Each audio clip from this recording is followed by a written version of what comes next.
तुम एक मामूली सी इंसान होनी थी जिसे अपने कर्मों का फल यही भुगतना पड़ेगा। तुम अपने किए से ना तो भाग सकोगे और ना ही बच सकोगे। शट अप, बकवास बंद कर अपनी। मैं बकवास नहीं कर रही, मैं सच बोल रही हूँ। ये जो तुम्हारा अहंकार है ना, यही इंसान को ले डूबता है। रावण को भी यही अहंकार था कि उसे कोई नहीं हरा सकता, और दुर्योधन ये तो उसी महाभारत के रचयिता है। गणपति बापा मोरया।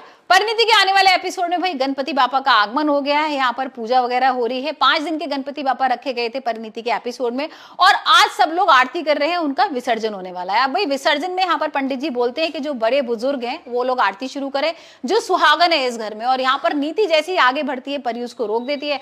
परी बोलती है भाई नीति तुम्हारी तो शादी भी नहीं हुई है अभी, और तुम तो घर की बुजुर्ग भी नहीं हो। यहाँ पर ताई जी बुजुर्ग है, और यहाँ पर ताई जी को मौका मिलता है आरती करने का। ताई जी बहुत खुश हो रही है क्योंकि कितने सालों बाद जहाँ एक अबला द्रौपदी के अपमान पे पूरा का पूरा महाभारत रच गया था, और उस युद्ध में हर अभिमानी का अभिमान टूटा था। हर वो इंसान समाप्त हो गया था जो ये सोचता था कि वो अमर है, वो अजय है, जैसे तुम खुद को सोचती हो। ये जो हमारे बीच में हो रहा है ना, ये ना तो महाभारत है और ना ही तो इसकी द्रौपदी। उनको उनका हक मिला है यहाँ पर, जो इन लोगों ने सब लोगों ने छीन लिया था। वही हम देख रहे हैं गुरविंदर, बेबे और नीति का तो भाई बिल्कुल ही होश उड़ गए उनके। उनको समझ में नहीं आ रहा कि ये क्या हो गया। यहाँ पर तो मेरी कोई बात ही नहीं सुन रहा है, अब तो परी की चल रही है। और यहाँ देखेंगे कि भाई ताई जी आरती कर रही हैं, और उसके बाद परी और राजीव एक साथ आरती करेंगे। इसे देखकर तो और नीति आदी हो जाएगी। उसको तो भाई लग ही नहीं रहा था कि ऐसा कुछ होगा। और यहाँ पर भाई सब लोग अपने अपने कुछ ना कुछ मांग रहे हैं गणपति बापा से।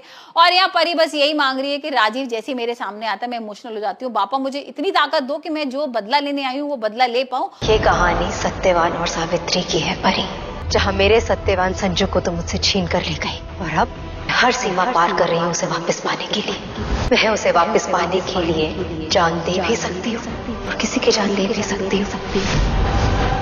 और यहाँ पर जो सच है ना राजीव का, वो मेरे सामने आ जाए। वहीं यहाँ पर राजीव भाई अपनी परी को मांग रहा है और बोल रहा है कि जो पार्वती है ना वो परी ही निकले, और भाई ऐसा कुछ मिरेकल हो जाए कि मैं इससे शादी कर लूं। और यहाँ पर भाई हमें तो पता ही है कि वो परी है, लेकिन देखते हैं अभी गणपति बापा किसकी ज्यादा बात मानते हैं। और यहाँ पर नीति तो भाई बदले की बात ही कर रही है, बापा से बोल रही है कि किसी तरीके से मैं परी से बदला लूं और यहाँ पर इसका दी एंड कर दूं और मैं राजीव के साथ रहने लगूं। अब भाई गणपति बापा आप देख लो आपको किसकी बात सुननी है। और वही हम देखेंगे कि यहाँ पर दिलजीत जो है वो जेल के अंदर है, अभी तक बाहर नहीं निकला है, क्योंकि भाई अंबिका के ऊपर उसने अटैक किया था ना। बबली का तो जो उसने किया था वो ठीक था, बट अंबिका ने इतनी ज्यादा उसके ऊपर केसेस लगा दिए कि अब वो बाहर निकलने से तो रहा। लेकिन अब ये वेट कर रहे हैं राजीव और परी कि वो सच कब बताएगा, क्योंकि यहाँ पर जब वो सच बताएगा कि कौन है उसके पीछे मास्टरमाइंड, तभी सारी चीजों का खुलासा होगा। और वही हमने देख लिया था कि परी और नीति के बीच में बहस भी हो जाती है। यहाँ पर एक दूसरे को चैलेंज कर रहे हैं कि भाई तुम्हारे पास 1 दिन है और 1 दिन के अंदर अगर तुम मुझे खत्म कर सकती हो तो तुम मुझे खत्म करो। और यहाँ पर नीति कहती है अगर तुम मेरा कुछ खुलासा कर सकती हो, कुछ सच ला सकती हो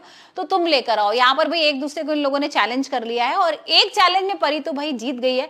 दिलजीत को उसने जेल के अंदर कर दिया है। अब बारी है नीति की।